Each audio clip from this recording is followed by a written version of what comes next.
sholli wa sallim wa barik ala sayyidina Muhammadin wa ala alihi washabihi ajmain amma ba'du. Pun kalau terang ya. Saya mengkaji ayat ini itu sering sekali, sering sampai sekarang. Mungkin ya sampai nanti, sampai asarenah, sampai asar. Jadi rumah tenan ya. Kalau mau rapat sekedap teng sarang, mau 20 menit. Mereka sing rapat podo pinter ya cepet putus tuh. Rapat gue debat tok. Podo ra paham ruwet. Jadi Allah itu zat yang kuasa mendatangkan adab dari sisi atas. Misalnya meteor jatuh, terus Mars jatuh, tentu Allah mampu. Atau dari bawah, misalnya ditelan bumi dan sebagainya. Atau, dan ini yang sering terjadi, Allah menjadikan kalian itu saling nggak cocok, kemudian saling membunuh. Itu kan natijanya sama kan, misalnya kamu kena meteor kan ya mati, kena likuifaksi mati, disembelih mati. Milih ndi? Ayo milih ndi? Diujar-ujari bojo kuru mati. Disentak wong kaget kagan utang mati. Rasa dicontohno. Sampai pidato kecelakaan rape sensitif. Nah ini penting. Ayat ini pernah saya baca satu hari setelah gempa Jogja.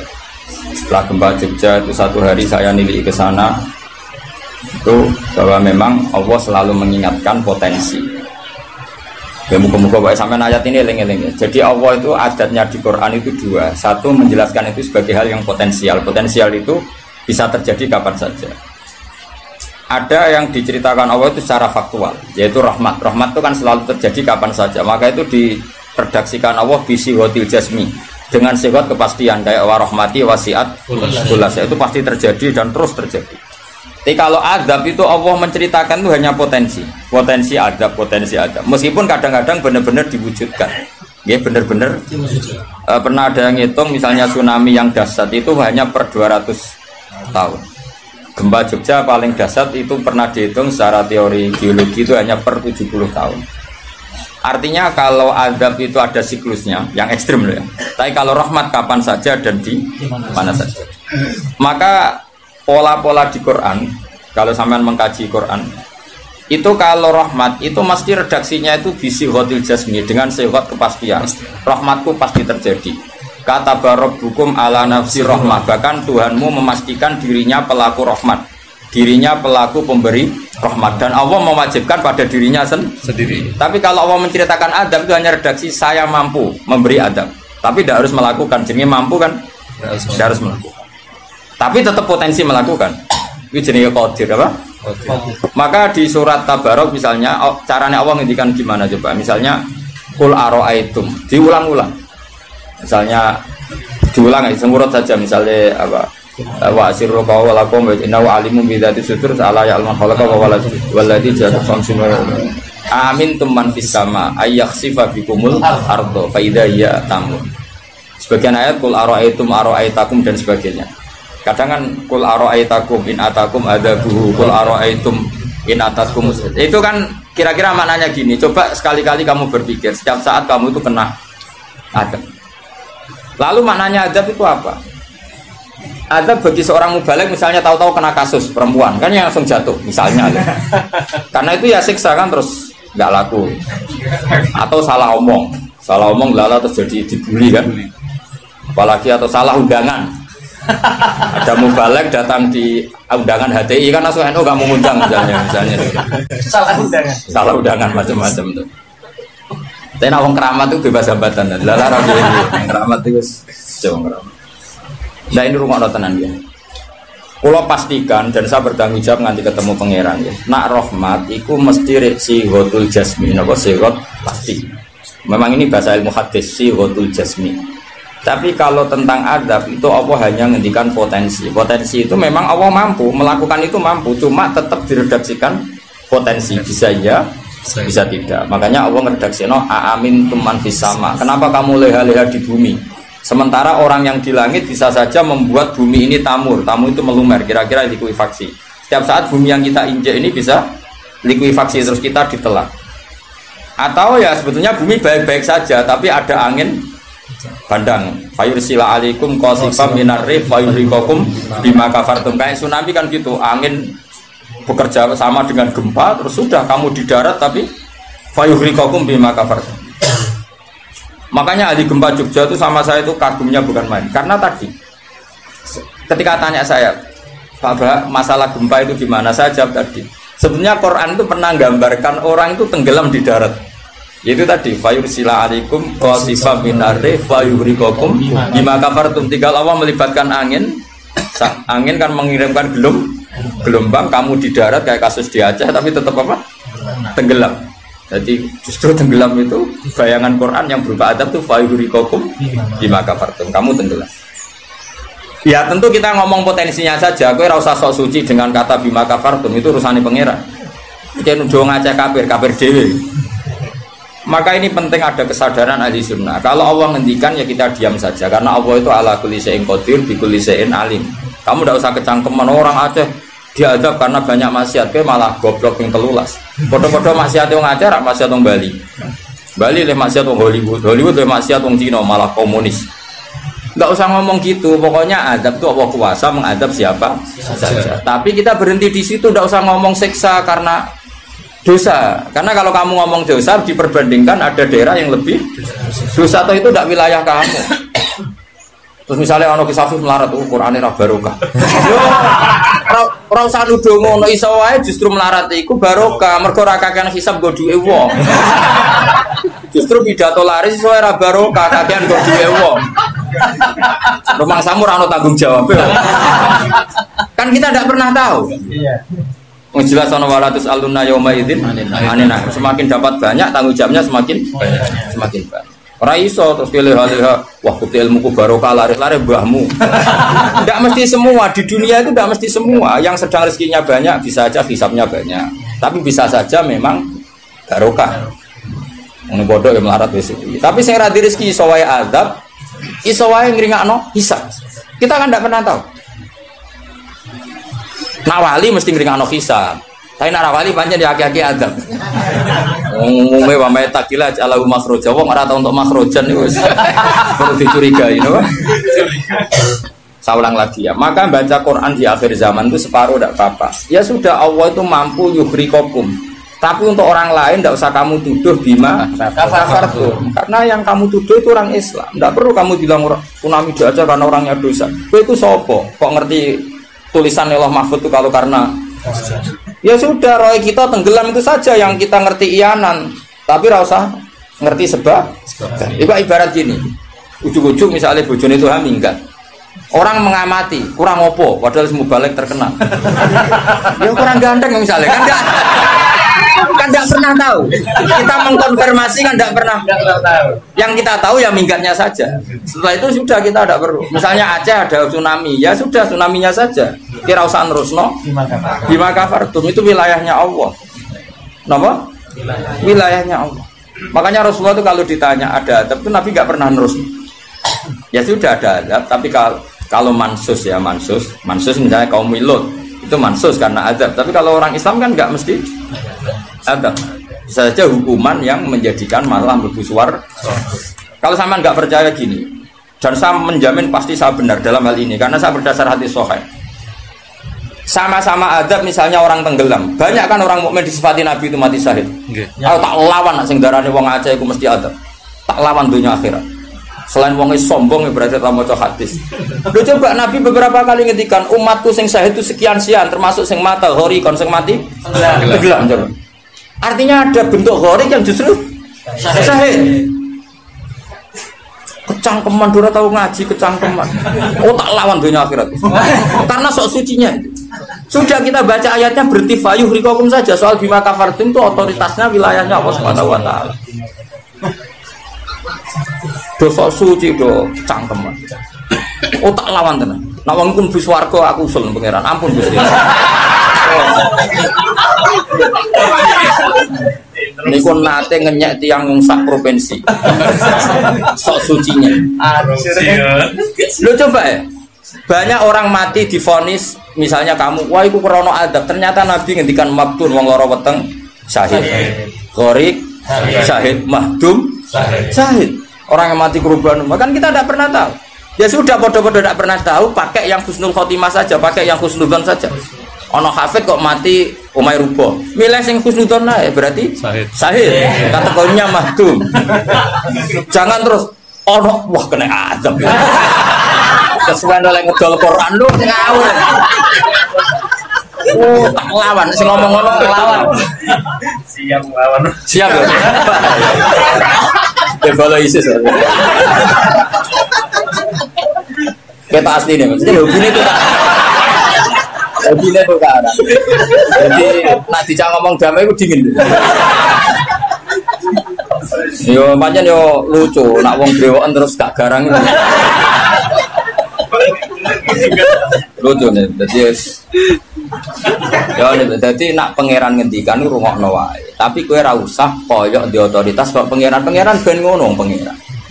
Itu termasuk tafsir yang termasuk saya setuju. Makanya kata Imam Sa'rawi, nak pangeran negur Kanjeng Nabi kira usah melok-melok. Kanjeng Nabi atasane pangeran kira usah melok-melok duwe rasa sesuatu mbek Nabi. Misalnya Nabi ditegur di Abasa, ya biar Allah atasannya Nabi, berhak dong negur. Kowe ora usah di perasaan macam-macam. Lho Nabi kok ditegur pangeran usah ngono. Nabi tetap panutan kita ila yaumil kiamah. Itu kan ibarat masyhur lah, misalnya Mbah Mun kadang negur putrane, ra perlu santri ngerasa putranya ada apa-apa. Itu kan wilayahnya Mbah Mun karena sama putra. Kayak aku misalnya negur tuh, aku ora olah terus ngelok negur tuh aku walat. Lho tuh harus mubalek kowe sapa? Lah nek aku ora apa kiai ini aja. Paham ya, jelas ya? Mak aku lah sak uni-uniku.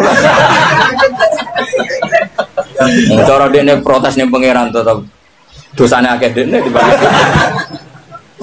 Paling ngenyek dekne ditulis wira loro paling. Ini nak gasap ilmu. Apa meneh diperjualbelikan. Bagus. Tuntas kok ngadepi aku sama dosa. Saya ulang lagi, ini penting saya utarakan. Jadi Allah saja yang Tuhan ngendikan itu potensi. Saya pastikan lah. Kita semua kenal Allah yang warahmati wasiat. Nabi berkali-kali ngendikan inna rahmati sabaqat ghadab. Sebagian riwayat bukan sabaqat, ghalabat. Setiap rahmatku pasti mengalahkan azabku. Artinya gini, kalau ada potensi azab, ya kita milih itu bentuk rahmat saja dulu, karena itu yang mesti menang. Jadi paribasane aku roh munib, mati kecepet omahe paribasane. Utawa mati tiba ning WC. Misal aku tetep darani syahid. Kategorine mahdum. Ojo kok aku matine ning WC. Mungkin dia nutupi kewaliane tapi ebane mati ning apa? Ebane mati ning WC. Enggak apa-apa. Karena menduga rahmat itu lebih gampang karena Allah jelas ngendikan yang hadis qudsi inna rahmati ghalabat ghadabi. Berarti gamane pola semua itu lebih baik kamu tafsirkan sebagai rahmat. Nah kecuali ada sorihul ayat yang mengatakan itu azab, tapi mana ada sekarang udah ada nabi. Misalnya kaum Lut kan Allah jelas-jelas ngendikan itu karena azab, ya sudah kita ikut mengatakan azab. Tapi kalau yang orang Aceh, orang mana-mana kan tidak ada ayatnya. Jelas ya? Mulane sing apik itu ngaji ku sing tenanan. Loh kalau kaum Lut kan binasillah misalnya hijarah kada wa kada terus Allah ngendikan karena azab. Ya sudah kita ikut tentang kaumnya Nabi Lut. Tapi sekarang nyuwun sewu misalnya ada orang punya penyakit homoseks, kemudian dia kena azab. Ya sudah itu sanksinya Allah, bisa saja azab ini kalau dia mukmin kafarah betul. Memang ya azab tapi oleh Allah dihitung kafarah dan itu hadis sahih. Tidak ada seorang mukmin yang punya dosa kecuali nanti dia kena masalah, nanti kena ri atau kesandung dari Nabi dan itu nanti jadi kafarahnya. Dan misalnya ikut Safif ya persimaan mulai kesandung berkati. Ceblok. Ya, tapi salam tampil ora ceblok. Kalau nanti diceritani Ustadz, setengah drama juga kisahnya. Saya latihan Nyai Bapak, kepleset. Itu berkat kocak kati. Saya pertahankan satu. Mobil. Orang barguling, wah ini masih. Mereka latihan umum ini paling penting. Berkat gak masalah, berkat gak masalah. Nah, seperti ini kowe ora usah nak wilih sebagai azab. Karena Nabi jelas ngendikan orang wong mukmin sing kena ri bahkan kesandung kecuali jadi kafar. Jadi saya pastikan fayuhriqakum bima kafartum itu untuk konteks orang mukmin kamu baca separuh saja sudah Allah itu mampu menenggelamkan kalian. Tapi khusus orang mukmin khitabnya jangan bima kafartum kan kita tidak kafir. Tak lawan tenan. Aku bola-balik juga. Aku bola-balik ketemu aneh-aneh. Kalau kemarin tidak bisa cara ketemu wong aneh-aneh. Tak tantang. Tapi ketemu aku serawani Mas. Wah. Betul nak kalau. Loh, kalau Allah kan maha tahu sehingga Allah berhak dong ngendikan bima kafartum mergo kafir. Kita kan tidak tahu apalagi doanya dia mukmin kan ayat itu tidak kena. Ayat itu kan pada orang kafir bima kafartum ayatil kowe bima amantum. Boleh mikir, mana yo seudon ora usah dilembagakno, seudon. Lah seudon kok dalil. Ijo ana panggunge dia. Wong seudon siri wae elek men seudon kok dikei panggung. Jajak bisa. Lha seudon kok dilembagakno. Tak lawan yakin dunia. Wes sampe swarga tak protes nek iku aku tetep. Bahaya itu bahaya sekali. Ora terima bahaya sekali. Ya saya ulang lagi ya. Jadi kata qadir itu potensi, napa? Potensi. Potensi enggak mesti terjadi karena kita tahu warahmati wasi'at kulli syai'. Inna rahmati sabaqat ghadabi wa fir'atin ghalabat. Jadi kalau ada fenomena tak pilih dulu itu rahmat, terutama kalau pada orang mukmin. Misalnya ono toha bojone minggat tak ri rahmat, namun untuk sing luwih apik itu aja. Selalu pengen. Misalnya bojo minggat, namun apa diganti sing luwih enom. Wis ngono tak pilih ku. Engko sing minggat tak mulai nek. Ternyata ra piye-piye wae bahaya nek ra mulai malah ono penggantine tenan kan. Mulane ngaji to, pun nang anut kula. Fayukhriqakum bima kafartum. Sing berhak ngendikan bima kafartum iki sapa nek ora pengiran. Wong yang terjadi di Indonesia udah mukmin, mana mungkin kita teruskan bima kafartum. Rungokno yo tobat wong-wong. Awas ya dunya tak lama. Aman Nabawi anut Sayyidina Ali. Jadi Sayyidina Ali, aku sok ben ketemu pengiran pertama, nglapor wong sing masalah mbak. Ana awwaluman yatsu baina yadir rahmanil khusuma. Aku wong pertama sungkeman yang pangeran. Iku apa konfirmasi, musuhku aku bener di. Aku yakin ngono. Aku sebenarnya yo ngono. Ulama dilawan balik ngenyek. Yakin wis ora yakin. Oke, ana awaluman yajsu baina yadir rahmanil khusuma. Yatsu iku apa sungkeman. Songo kata jasa yatsu sisu. Aku wong pertama pas ketemu pangeran sungkeman mengkonfirmasi itu tolong Gusti putuskan saya atau mereka yang benar. Aku lah yang ngono hari ini. Sowan wong dilawan ngawur ya. Quran ini wae pangeran ngitikan apa saja sah karena Allah itu alimum bidzati sudur bikulli syai'in. Alim kita ini siapa? Kita kan enggak tahu detailnya orang-orang mukmin. Enggak usah kamu vonis itu ada. Ya sudah kalau kena adab saja kafar, apalagi Nabi berakari ngendikan umatku sing syahid itu mahdum ya syahid, horik ya syahid. Bahkan banyak ulama mengatakan mati cinta itu syahid. Asal gak zino, gak SMS-an loh. Ngempet seneng apa SMS-an wedi dosa. Apa delok wedi terus mati ku syahid ya. Yakin. Tapi nek men delok gambare SMS-an terus bareng kalah saingan mati. Wah.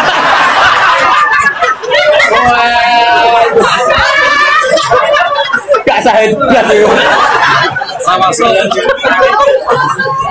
Karena dia tetap ngumbar nafsu kan. Cuma keok kan ngono. Ora nih sing koyo muni kan, ape delok rawani. Mosok jenggoten kok. Ape takok ya rawani. Pas ketemu sing disenengi duwi lho. Oh, iku nak mati nih. Oh, tak salati mimit ngono. Nak salat mayit takbir piro? 4. Besok kowe 7. Itu cek walu. Loh, jangan kira tuh gak sah loh. Salat mayit ditakbiri piro wae? Sah. Masyhur ning gone fikih, tapi rasa aliran anyar. Loh, aku ahli fikih rasa mbok debat kan banyak mengatakan Allah Akbar itu zikir. Sehingga jumlahnya tidak perlu dibatasi. Cuma saiki wis milih 4 ae. 4 ya umumnya. Aku nganti lali jumlahnya. Cuma nak soben suatu saat nak muni mati saya aku pirang jadi itu. Istimewa. Istimewa tapi sesat nih itu. Ya jadi jelas ya, saya mohon sekali. Jadi kayak gempa Jogja, gempa mana-mana kayak usah kecangkeman itu darani ada. Karena itu nggak ada kepastian. Mau potensi ya, kalau potensi ada ya potensi loh ya. Tapi kita tahu yang mesti terjadi hubungan kita dengan Allah adalah kita mendapatkan rahmatnya titik. Mereka jelas wa rahmati wasiat. Jelas kepastian kita hubungan dengan Allah itu dapat rahmatnya, bukan dapat adabnya. Itu yang pasti. Meskipun sekali-kali ada. Tapi kan jelas Allah ngendikan rahmati sabaqat ghadabi wa biriwatin ghalabat ghadabi itu hadis qudsi. Jadi Quran ya jelas, hadis qudsi ini jelas. Dan saya termasuk kiai sing waras. Baru kayak waras itu gampang husnudzon. Ngomong wajib ra bener Pak. Wah semane tenan wis. Aku yakin tenan. Aku pertama ketemu pengira tak catet tenan. Kalau kan Bu Swarga ngenteni riyen Gusti. Nah, bareng niku mengke riyen niku. Apa anak awaluman ya jesu bena ya dari rahman lil khusuma. Saya pertama orang sing sumpah ning pangeran itu perkara khusuma. Khusuma itu nyelesaikno para macam-macam. Ada orang wong maca ayat iku kanggo wong mukmin terus cara lafat kan rasa ambung fayuhrikakum bima kafartum kok wacana wong mukmin ku amantum kok waca bima kafartum. Lagi lafate wis salah kowe. Yo nak fayuhrikakum mandek bener nyatane tenggelam kan.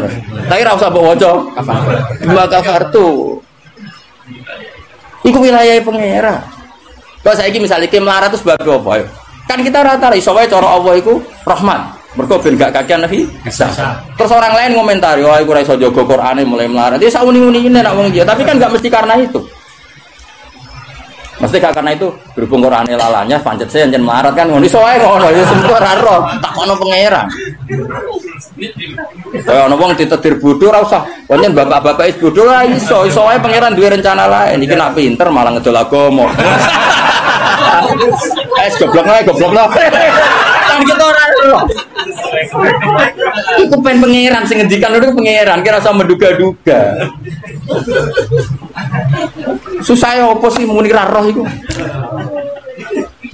Lah ora roh iku dalam halal dunia iku kesunatane muni ra roh. Lha jenenge wa in adri la'allahu fitnatul lakum wa mata'un ila fin. Dalam hukum sosial iku normale wong muni wa in adri, saya ndak tahu. Tapi dalam hal tauhid kowe kudu muni ngerti, kudu pede.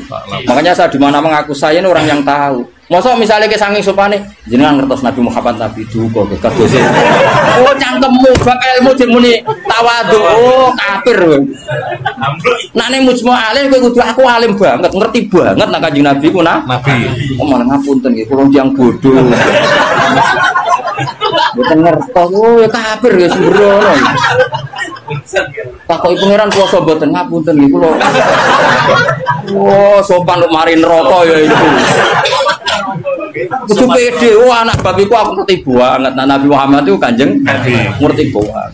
Tapi nak takoki, lah sing diajarno Nabi apa lah iku ora roh iku. Iku nak ora wong alim gak roh iku. Lah sing dijarno apa wae jelas ngongkon Nabi ninggal elek. Tapi aja takoki jumlahe. Nah iku ora roh, jumlahe apa wae iku ora roh. Mulane ana wa in adri ana sing adri. Misale masalah kuasane pangeran ya jelas falam mata bayana lahu qala a'lamu anna wa ala kulli syai'in qadir. Kudu mantep a'lamu, saya tahu betul kalau Allah ala kulli syai'in qadir. Tapi nak takoki kowe sampeyan husnul khotimah ta khotimah ya mesti jawab ora roh. Tapi jangan mubalik lah ya ora roh, nak bab iku ora roh. Nak bar pidato nek apa roh, tapi nak bab iku ora roh. Mesti to ora gojok iki ya. Wah, buat aku itu khotimah juga dah roh. Nak baru jatuh untuk apa lagi roh. Jadi orang sing roh, orang sing ora roh. Pak Muni pun roh mas, hukumnya jigoten roh deh. Wani ngelakoni berarti. Jadi sunat, wani ngelakoni itu sunat. Tapi ngelakoni sunat ngapal Quran orang wani. Nah wani tak semak cek tak kayak ibu. Enggak kata mana urunan mas? Kebur ya? Ya urunan enggak? Oh apa? Kemudian mas? Kebur. Berangkatnya. Mulai ini kan umur berapa? Cukup gitu. Berapa? Oh ngatasi. Sari 10 tahun kas. Digawe paling goblok bisa 10 tahun. Apa mana nak cerdas? Nak cerdas sudah setahun. Sangulan. Oh, siapa Sangulan? Oh kak, kebune. Siap. Aku lah ya urun yakin. Siap. Duit rajane nanti mau tuku kebun. Wong keramat mau tuku kebun. Atau hang ngenteni pidato piro suwi ya. Balik suwi. Wong keramat cepet to. Ya jadi pulau paham eling-eling. Pokoknya tak warai carane tradisine Quran. Nak ngendikan azab itu Allah mau ngendikan potensi. Makanya kata kul aro'aitum min atakum kadza wa kadza. Misalnya in aro'aitum arakum kadza. Terus seperti itu amin. Itu masih pakai istifham kan. Kok kowe ngrasa aman. Tapi nak ngendikan rahmat iku albattah, napa? Mesti misalnya Allah itu siapa? Wa yut'imu wala yut'am, dat yang memberi makan kamu. Nyatane kira iso gawe beras yo mangan, ra iso gawe banyu yo ngombe. Karena Allah mensifatinya bisi ghatil jasmi bahwa saya ini yut'im wa yut'imu wala yut'am. Jelas Allah mensifati dirinya rozaqakum yang memberi rezeki kamu, ya pasti kita dapat rezeki. Masih sing ra mbalik udah duwe. Ora trimo, lho mbalik kabeh sing nyangoni juga sing nyangoni lho Mas. Sing nyangoni ra gak mbalik, kok duwe akeh. Suka di mubalek wis nyangoni. Wis nyangoni coba. Wah, duwe akeh mubalek, malah suka nyangoni. Karena Allah nyifatinya bisikhatul jasmi rozaqakum. Allah memberi rezeki kan. Tapi kalau Allah ngendikan adab itu mau ngendikan potensi. Cong nak kelakuan ngene, aku iku kuwasa mendatangkan siksa. Kuwasa itu kan belum eksekusi kan? Bisa iya, bisa tidak. Maka ya sudah itu potensi. Maka kalau ada orang mukmin ngalami apa-apa itu sebagai ada banyak potensi yang mesti terjadi hubungan manusia dengan Allah itu rahmat. Dom yo. Wah, awas ya orang. Wes akeh murid kula nak di keyakinan ndak seperti saya tak lawan. Karena ini menyangkut tradisine pangeran sunnatullah hubungannya mbek kawulane iku rahmat. Bahkan redaksine kata bacara aku ora ahli sunah tamaknani majibno. Mari ahli sunah nadarane apa ora wajib nglakoni apa ya ono wae. Maksudku kok ya kan. Wis jelas istilahnya kan kata barabbukum ala nafsi. Cuma kita sebagai ahli sunnah pancen mengatakan Allah itu tidak wajib melakukan apa saja. Tapi Allah sendiri mengistilahkan dirinya pasti mewajibkan pada dirinya melakukan rahmat. Makanya lho kula ahli sunnah tulen Mas. Cuma ahli sunnah iki ra kena go manani ayat iku mau. Mergo ra dhewe apa lho Allah wajib sing wajibno sapa?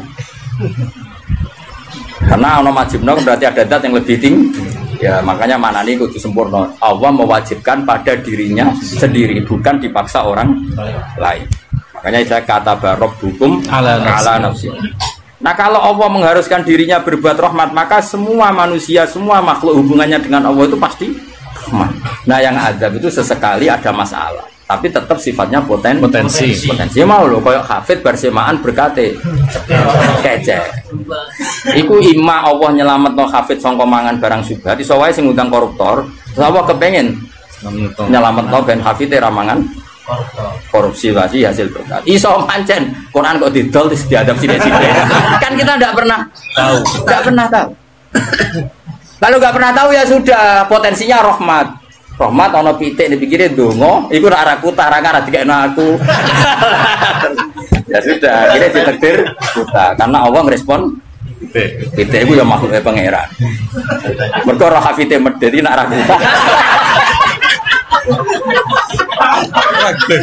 Orang kebeberan. Jadi sudah seperti itu. Jadi eling-eling. Nah, itu ya. Ini yang perlu diingat lagi. Terus potensi adab itu kan tadi ya. Ada Mars meteor jatuh dari langit, natijanya mati. Kena likuifaksi, mati. Nah, konflik sosial yang ekstrim juga potensinya mati. Maka diikutkan satu jenis wayudi kobakdokum. Makanya hati-hati, hati-hati karena yang menjadikan azab termasuk adalah perselisihan. Makanya terus ulama-ulama top dulu itu senangnya guyon. Kenapa? Kalau kita guyon kan ngomong menjadi tidak serius. Makanya orang-orang alim dulu itu guyon. Lah saya punya guru Mbah Mun yang senang guyon, bapak saya senang guyon. Karena kalau kamu ngomong serius pasti terus sesuatu itu potensi jadi konflik. Jadi makanya banyak ulama guyon ketika ditegur, kamu kenapa sering guyon? Bukan banyak guyon itu tumitul kolba. Guyon yang tumitul kolba tidak yang seperti ini kata ulama tadi. Justru kalau ngomong serius itu bisa gara-gara fatwa kamu ukhillalak damun haram, akan dihalalkan dam yang haram. Kan kalau orang-orang serius kan potensinya kan, ini sudah ada mukmin, mau mukmin kelakuan yang ngono. Ujungnya buat darun damu. Ini halal apa? Justru karena ekstrim itu malah bahaya karena nanti gampang tahlilut. Lo coba kalau saya ekstrim sama hafid itu tak usir kabeh. Dosa paling gede itu wong dikei ayat Quran lali. Sak ayat wae dosa gede apa meneh sak Quran ayo. Coba kalau saya pakai hadis itu. Ora doyan kenal hafid-hafid nang tak tes kok lali ayat oh nglakoni dosa gede ya ta ora ning hadis-hadis. Dosa paling gede yo. Wong dikei ayat Quran kemudian tapi kita tidak pakai ayat itu, pakai sanukri kafalatansa illa masya Allah ini kategori masya Allah. Macam pangeran direncana sing lali sesuai kehendak Allah ya sing lali bendo PDW sesuai. Jadi makom istisna sing illa. Ya sudah itu aja. Ora usah mbok ekstrem nggo Quran lali dosa gede. Nak rai ngene iki ora dosa iki ya dosa liyane padha.